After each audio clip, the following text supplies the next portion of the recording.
Ну что, дружище, как тебе первое впечатление о псковских автобусах? Какое может быть нафиг впечатление? Где все то, что мне обещали? Почему я вышел с поезда и вижу ЛяЗ-52-92-67, МАЗ-203, МАЗ-216, ПАЗ-3205, пускай новенькие и зелененькие. Где ХЕС? Где Мерседес-Бенц 345G? Ну как это где? Где МАН? Как это где? Вон он Мерседес, вон торчит из угла. Он должен не торчать из угла, он должен быть здесь. Я должен его сфотографировать и в нем уже кататься. А этого нет. Где мой волжанин 6270-20, ради которого я сюда и приперся? Где? Где? Где? А Мерседес поехал непонятно куда. А нет, сюда. А еще там стоит классный МАН. Чем ты недоволен? Я ничего это не сфотографировал, поэтому чем я могу быть доволен? Ну мы же точно это сфотографируем. Там, кстати, классная фотка от нас уезжает. Мерседес рядом с МАНом. Да, ну ты потому что пишешь ролик, поэтому он и уезжает. Пойдем скорее фоткать.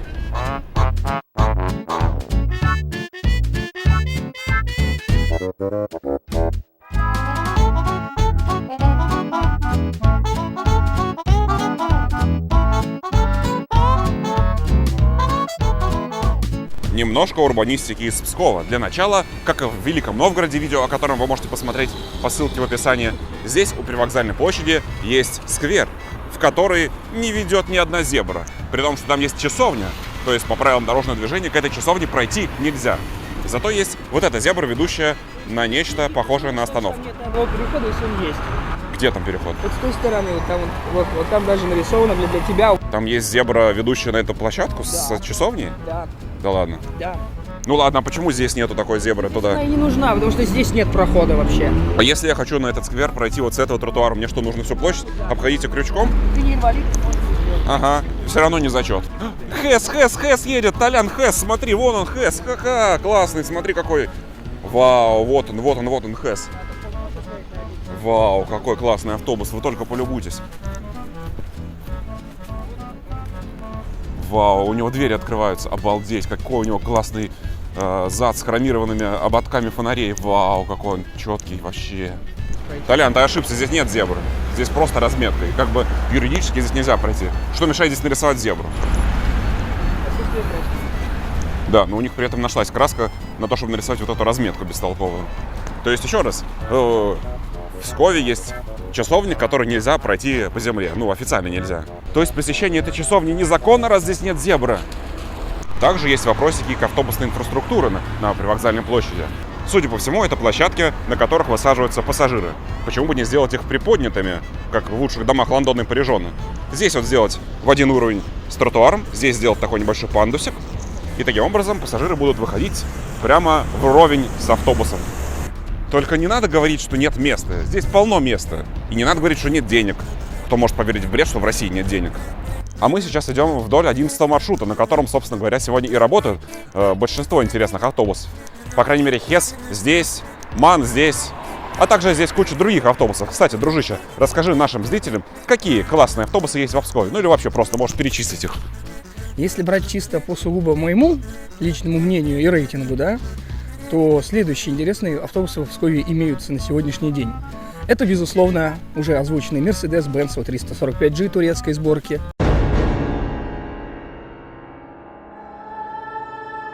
Mercedes-Benz 345 Connecta, тоже турецкой сборки, да. Это Волжанин 6270-20.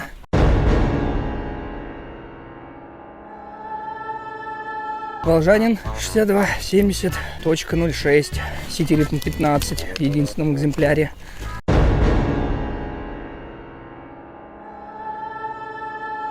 Это, конечно же, ХЕС, он же Volvo.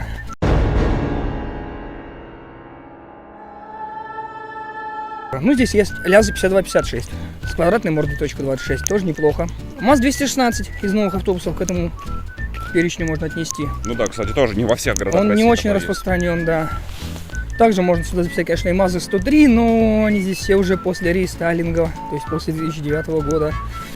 Остальное все, скажем так, новое и свежее, никакого возбуждения у меня не вызывает. То есть ни ЛяЗы 6290-267 CNG-шки, ни ни фазы, которые сюда пришли, ни пришедшие Волгобасы 6271 гармошки, которые, наверное, и убьют и Хесы, и тюрков, и Ман, кстати, да, про который я не сказал.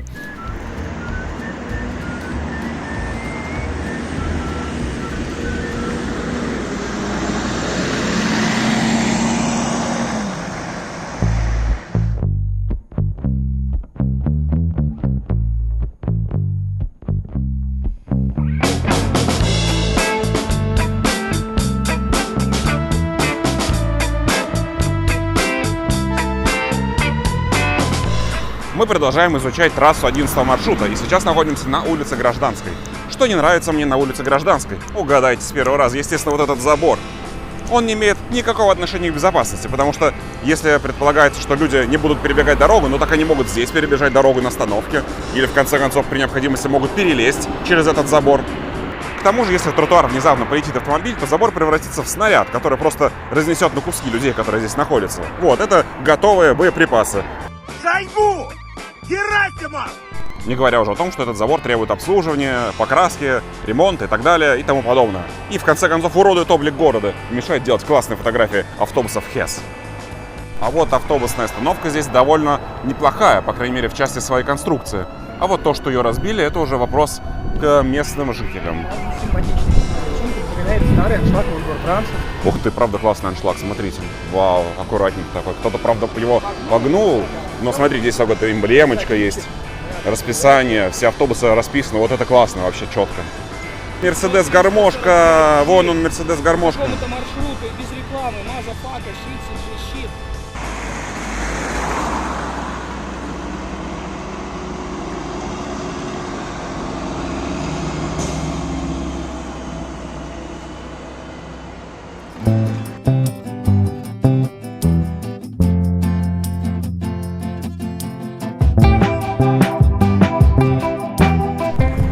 Красивое оформление вывески булочной на проспекте Октябрьском. Все бы вывески так оформлялись. Кстати, я тут понял, что пока что не видел ни одной уродской вывески в Пскове. За многое можно поругать Псков. За это, за вот это, за это тоже, и за это тоже можно. Но зачем? Я не хочу этого делать, потому что в Пскове классные автобусы. За сохранение ХЭСов, гармошек, за Мерседесы, а также за новые сочиненные низкополы Пскова можно просить практически все.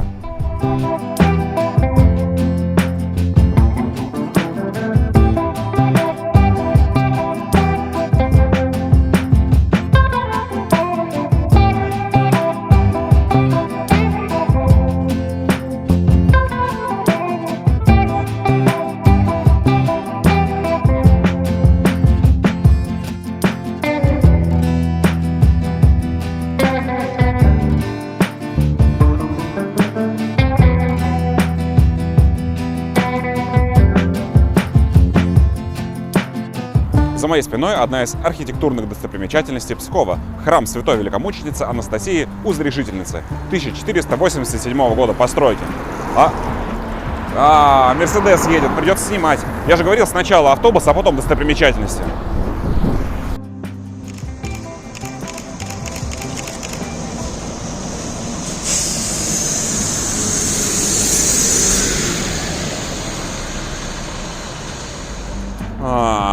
Реклама со стороны дверей, как некрасиво. Так вот, изначально церковь была деревянной, но уже к 1538 году она была создана из камня. А потом... МАЗ-105 едет. Ну вот, я же говорю, невозможно фотографировать и рассказывать про достопримечательности, когда столько классных автобусов.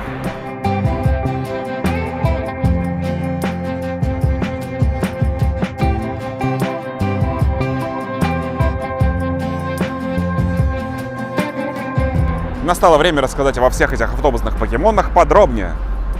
О, ХЭС едет. Нельзя просто так взять и не сфотографировать в 4-й раз автобус, который уже сфотографирован 3 раза.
Дружище, как тебе фотка волжанина с Етерином 15-го? Ну, фотка как фотка, могла бы быть и лучше на самом деле, потому что сейчас контровый свет вылез, стало очень светло, что, конечно, хорошо. Но видок у него такой себе. Автобус уже устал, и об этом его говорит внешний вид. Увы. Однако это не то, что я хочу, потому что Сетерин 15 мы уже снимали и в других городах. Я хочу 6270-20 волжанин. И Mercedes-Benz Connecto 345 снять бы тоже было неплохо. А у нас теперь зеленый, и мы переходим по светофору через эту большую широкую улицу, где находится вход в Псковский Кремль. Если посмотреть направо, посмотрите направо, там Псковский Кремль. А мы пойдем в Додо Пиццу, потому что я замерз. Да, у нас очень контрастно мы выглядим с Игорем, да. Я одет в курточку, перчаточки на руках, кепочка, а он входит просто, господи помилуй, в рубашечке. И мне холодно, у меня замерз нос. И вообще, короче, я хочу пойти погреться, что-нибудь съесть, наверное, теплого, горячего. А мы продолжаем находиться на трассе 11 маршрута, и я нашел потрясающий ракурс, откуда была бы классная фотография, если бы не этот несчастный знак. И, естественно, центр Пскова не мог обойтись без дурацких знаков пешеходного перехода в каемочке. Это же город, а не автомагистрали. Здесь светло, здесь водители не гоняют. Да и вообще, если водитель не видит этот знак без каемочки, то ему просто нельзя за руль, потому что он слепой. Как гласит известная русская поговорка, любишь хэс сфотографировать, люби и кататься. Что мы сейчас и сделаем. Прокатимся в этом классном автобусе 1986 года выпуска. Внешне он просто очарователен, даже поспорить с некоторыми карусами. Посмотрим же, что у него внутри.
Что можно сказать про этот автобус?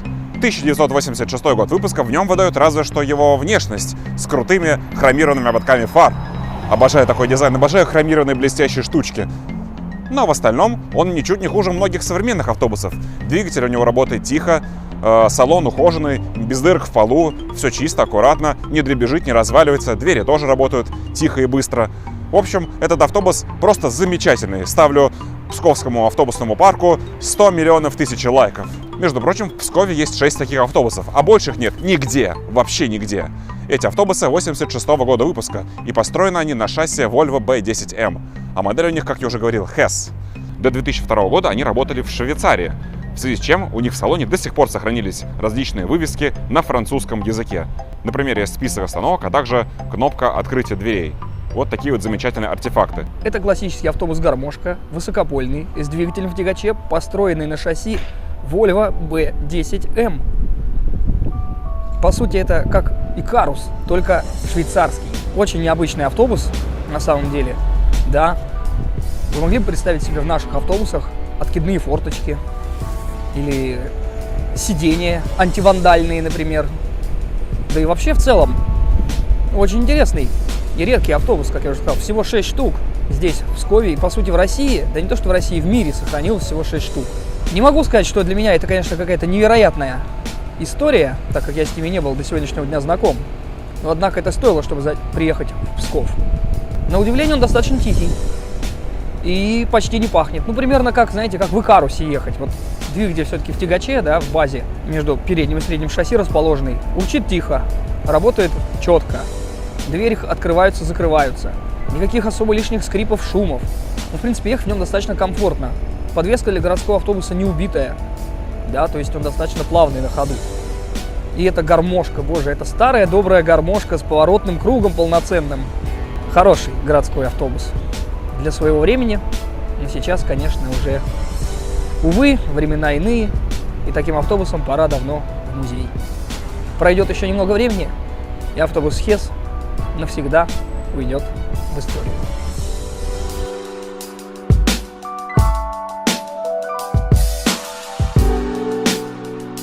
И раз эти автобусы есть только в Пскове, то вы уже догадываетесь мою следующую мысль.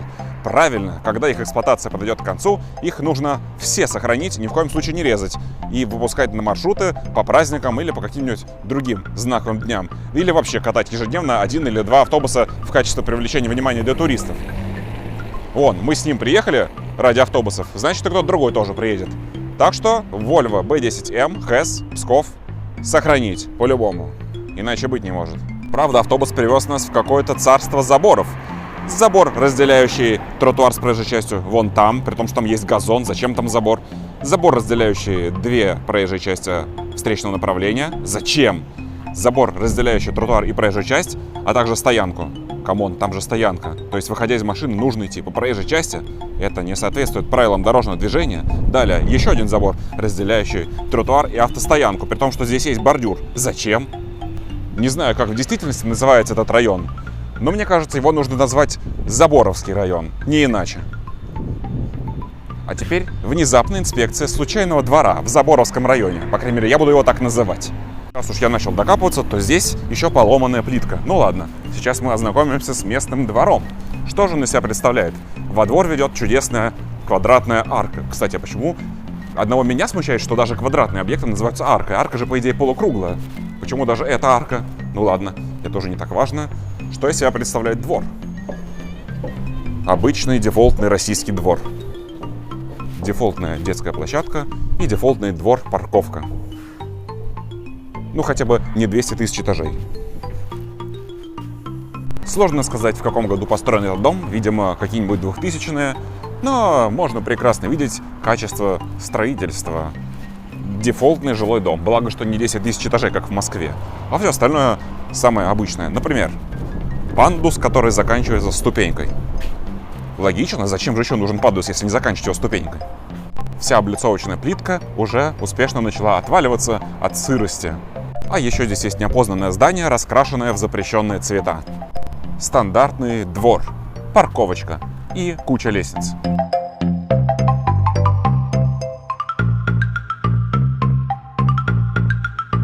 Возвращаясь к автобусам HES. Помните, как тихо было в салоне автобуса 1986 года постройки? А теперь мы сели в МАЗ-216 2020 года постройки. Просто послушайте, как он звучит. Ну разве это не кринж?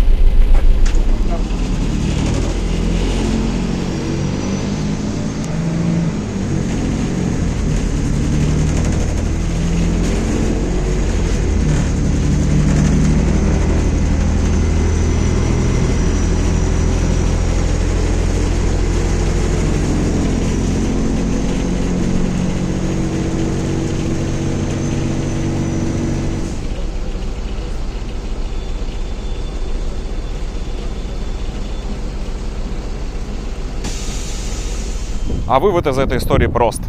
МАЗ-216 ведро. Ставьте лайк, если согласны со мной.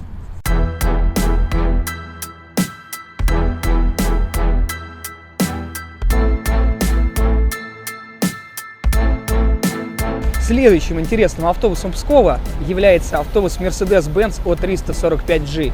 Турецкий автобус, строящийся на заводе Атамарсан в городе Аксарае, что находится в Турции, является классическим представлением уже более современной школы сочлененных высокопольных городских автобусов.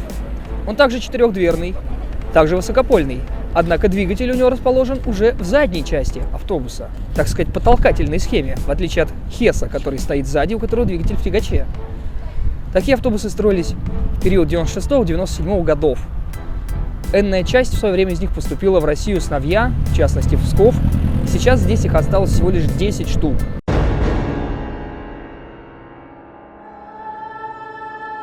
Хотя еще не так давно, несколько лет назад, их было порядка, наверное, 50. И это еще один редкий вымирающий вид. Ведь помимо Пскова такие автобусы были, например, и в Смоленске. В 2011 году их было там также немало. А также еще есть вариация 12-метрового автобуса, то бишь не гармошки, просто О345. Что не говори, пускай и немецкий, но турок. Это удивительная история, не правда ли? А вот еще один представитель гармошечного царства Пскова. Перед вами классический немецкий автобус MAN А61 SG312. Всего таких автобусов в Пскове на данный момент 2. А в России максимум было 4. 2 из которых были похожие в Москве. Автобус этот 99-го года приблизительно, а в Пскове он с 2016-го. Что о нем можно сказать? Ну, что это классический немецкий стандартный автобус, схожий по конструкции с автобусом Mercedes-Benz O405G. Конечно, он сильно отличается от того же 345-го тюрка гармошки, да.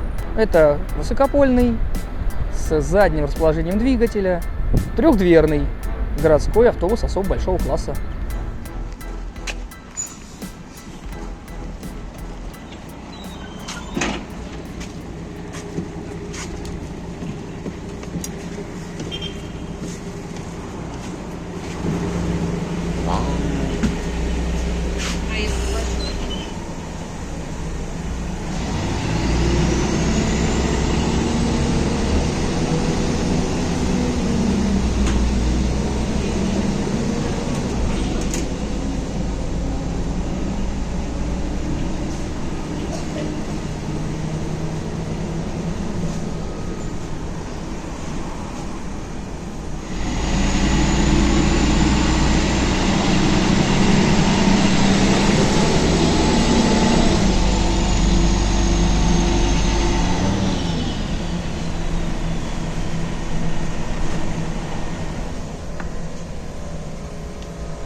Отдельным особняком стоит единственный в Пскове автобус Mercedes-Benz O405G.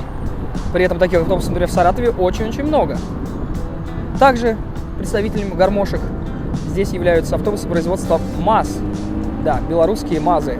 105-е и пришедшие им более новые 216-е МАЗы. Еще здесь можно встретить уже совсем редкие, при этом очень мной любимые автобусы. Это, конечно же, Волжанин 6270-20. 3 таких автобуса были переданы из Петербурга. Но, увы, сегодня ни одного увидеть не удалось. И это самая-самая большая боль моя сегодняшней поездки. Однако, все-таки Волжанин 1 я увидел. И это 6270-06, Ситирин 15. На таком мы катались с вами в Смоленске. Только тот московский, а этот тоже питерский. Мы его сегодня и сняли, разве что не покатались. А теперь грустная новость в целом в общем. В марте этого года в Псков поступило сразу 10 автобусов Волгобас 6271. И это убийца всего того, что я выше перечислил. Потому что если будут их поставлять еще, то и Хесы, и Тюрки 345G, и МАН, и Мерседес падут жертвой этого автобуса. Такие современные реалии. Старая техника уходит, уступая место новой и современной. Хотя и не всегда комфортной, как мы могли сравнить, да, по поездке в Хессе и МАЗе 216. Привет качеству сборки белорусского автобуса.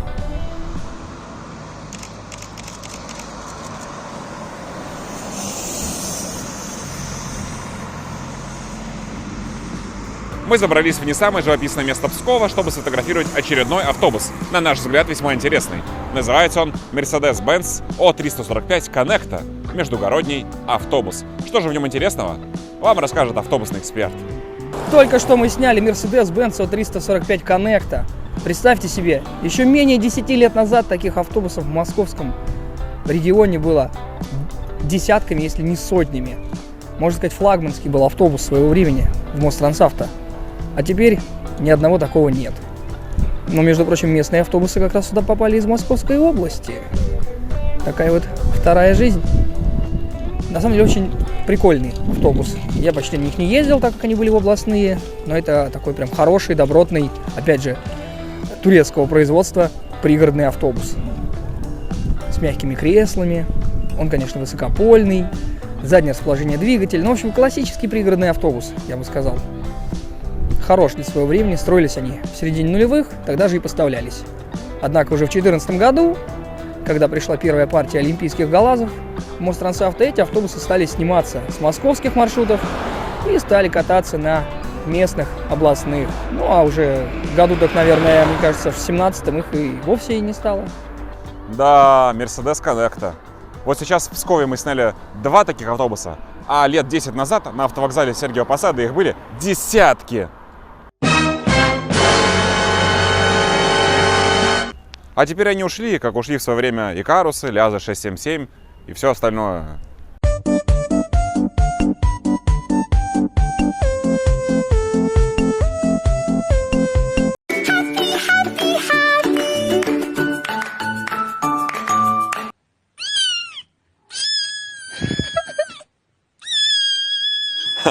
Отлично получается. Сейчас порадует своих зрителей классными мимосами. Кто так не вовремя? Алло? А, стоп, это же Икарус. А видос про Псков, значит, должен быть Мерседес. О. Алло? Серьезно, мемные коты? А ничего, тот факт, что это было актуально год назад, в 2024-м, когда ты снимал свой видос про Псков, а сейчас уже 2025. Ты бы еще троллфейс из 2011 сюда приляпал. А ничего, тот факт, что я это и так делаю.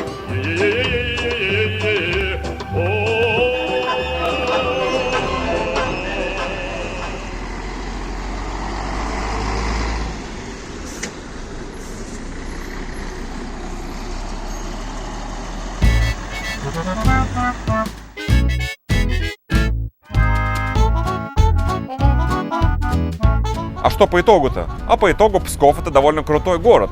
Он почти так же крут, как Великий Новгород. Но все-таки он опускается на ступенечку пониже, потому что здесь нет электротранспорта. Понятно, что здесь его никогда и не было, но никогда не поздно начать. Ну а что касается в общем и целом, то у меня от этого города остались положительные впечатления. Потому что не может оставить плохие впечатления город с такими классными автобусами, правда? Правда, но только смешно говорить о каких-то троллейбусах и трамваях, из-за этого судить о городе. Здесь классные автобусы. А в иных городах и этого нет. Я рекомендую вам Псков к посещению. Отличный город, чтобы ненадолго съездить из Москвы и развеять обстановочку, и покататься на классных автобусах. Тем более здесь столько раритетов. А тебе понравился вообще? Ну да, здесь круто. Это город с большой историей, как и Новгород. Здесь архитектура 15 века на каждом шагу. Что не храм, то 15 век. Приезжаешь ты в Петербург, и все так: ой, какие домики 18 века. Псков такой, псковичи: ха-ха-ха-ха-ха. У нас тут стены древнего Кремля, а вы там что, втираете какие-то домики 18 века, 19-го. Доходные дома.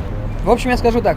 Псков — это хороший город для отдыха, да, с классной архитектурой, с историей и крутыми автобусами.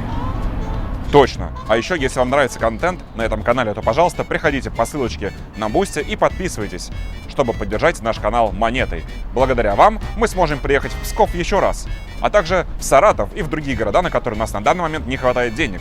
А еще вы можете купить вот такой замечательный набор открыточек с автобусом Пскова и тем самым тоже поддержать мой канал. Все ссылочки будут в описании. Друзья, прошло уже больше года с тех пор, как мы съездили в Псков. Я наконец-то смонтировал это несчастное видео. И вот сейчас дозаписываю небольшой эпизод во время поездки в Беларусь. Так что подписывайтесь на канал. Еще через год появится видео из-за этой поездки в Беларусь. Ну или не через год, а через неделю на Бусти. Подписывайтесь на Бусти.